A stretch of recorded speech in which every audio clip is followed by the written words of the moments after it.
सरकार के नियमों में बदलाव करना है, मुझे बताइए। अब देश रुकना नहीं चाहता है। 2047 दूर नहीं है, एक एक पल की कीमत है और हम एक भी पल गंवाना नहीं चाहते दोस्तों।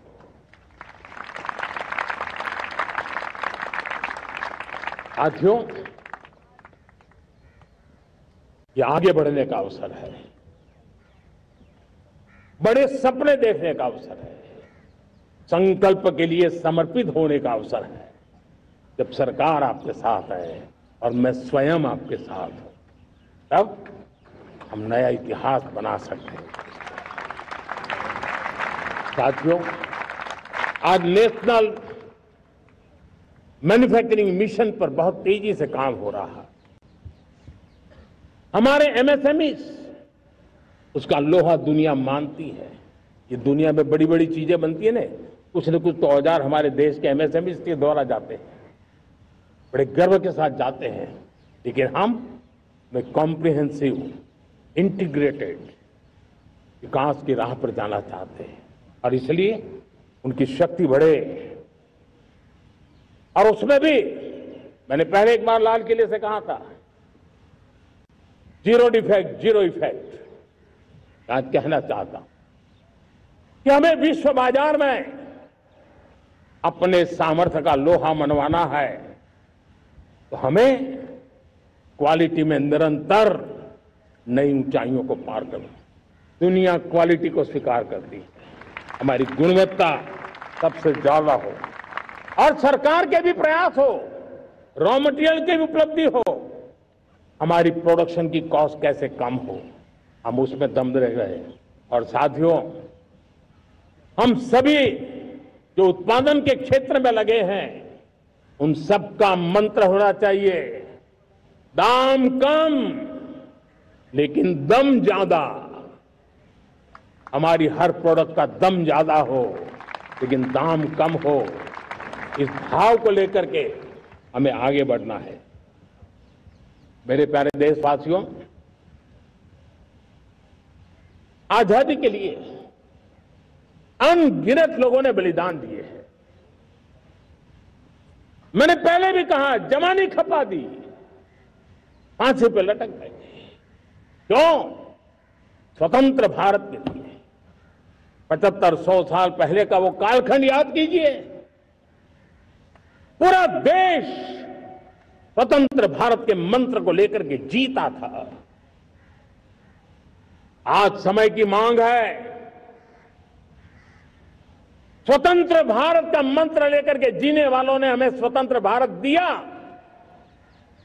आज 140 करोड़ देशवासियों का एक ही मंत्र होना चाहिए, समृद्ध भारत। अगर कोटि कोटि लोगों के बलिदान से स्वतंत्र भारत हो सकता है, तो कोटि कोटि लोगों के संकल्प से, पुरुषार्थ से, आत्मनिर्भर बनने से, वोकल फॉर लोकल की बात करने से, स्वदेशी का मंत्र को जापने से समृद्ध भारत भी बन सकता है। वो पीढ़ी स्वतंत्र भारत के लिए खप गई थी, ये पीढ़ी समृद्ध भारत के लिए नए कदम उठाए, यही समय की मांग है। और इसलिए मैं आज बार बार आग्रह करता हूं और मैं देश के सभी इन्फ्लुएंसर्स को कहना चाहता हूं, इस मंत्र को आगे बढ़ाने में मेरी मदद कीजिए। मैं सभी राजनीतिक दलों को, राजनेताओं को सबसे कहता हूं कि आइए, ये किसी राजनीतिक दल का एजेंडा नहीं है, भारत हम सबका है। हम मिलकर के वोकल फॉर लोकल, उस मंत्र को हर नागरिक के जीवन का मंत्र बनाएं।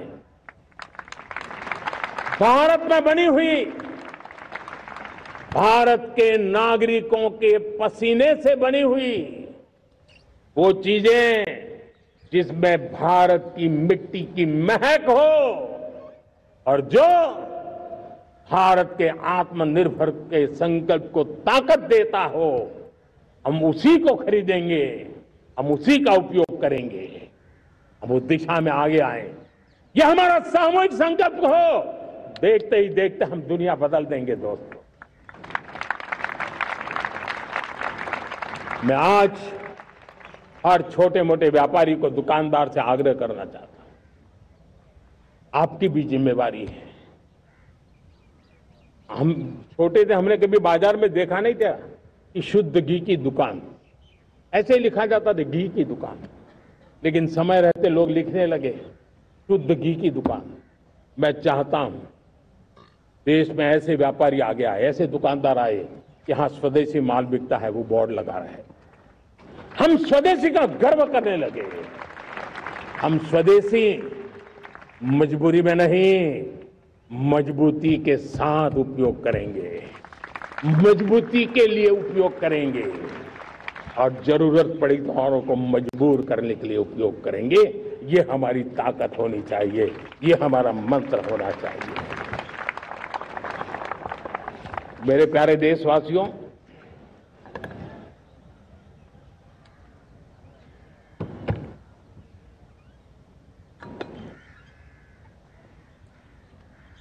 मुझे बहुत लंबे समय से सरकार में काम करने का अवसर मिला है। मैंने कई सारे उतार चढ़ाव देखे हैं। सरकारों की मुसीबतों से भी मैं परिचित हूं, व्यवस्थाओं की मर्यादाओं से भी परिचित हूं। लेकिन उसके बावजूद भी हमारी जिम्मेवारी है कि हम किसी की लकीर को छोटी करने में अपनी ताकत बर्बाद न करें। मैं बड़े अनुभव से कहता हूं, किसी दूसरे की लकीर छोटी करने के लिए अपनी ऊर्जा हमें नहीं खपानी है। हमें पूरी ऊर्जा के साथ हमारी लकीर को लंबा करना है।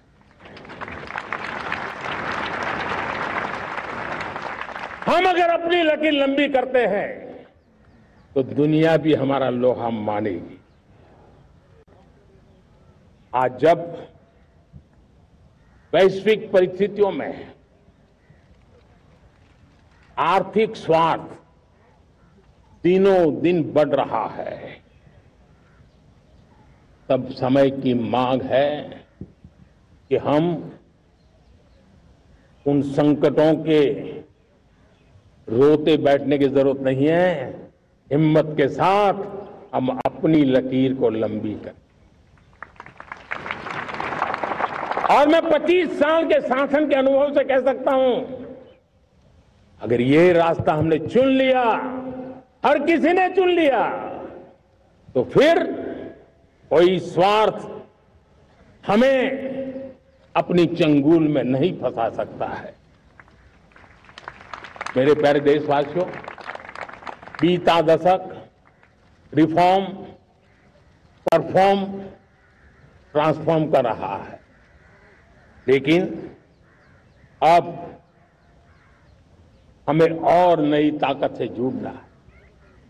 पिछले दिनों हमने कई रिफॉर्म्स किए, एफडीआई हो, इंश्योरेंस कंपनी की बात हो, विश्व की यूनिवर्सिटीज को भारत के अंदर स्थान देने की बात हो, कई रिफॉर्म्स किए हैं। 40,000 से ज्यादा अनावश्यक कंप्लायंसेस को हमने खत्म किया है। इतना ही नहीं, 1500 से अधिक पुराने कानून जो बाबा आदम के जमाने के थे, उन सबको हमने खत्म कर दिया है। हमने दर्जनों कानूनों को सरल करने के लिए संसद में जाकर के जनता के हितों को सर्वोपरि रख करके बदलाव किए हैं। इस बार भी हो हल्ला के बीच लोगों तक बात पहुंची नहीं होगी, लेकिन एक बहुत बड़ा रिफॉर्म इनकम टैक्स एक्ट में हुआ है। करीब 280 से ज्यादा धाराएं हमने समाप्त करने का निर्णय किया है।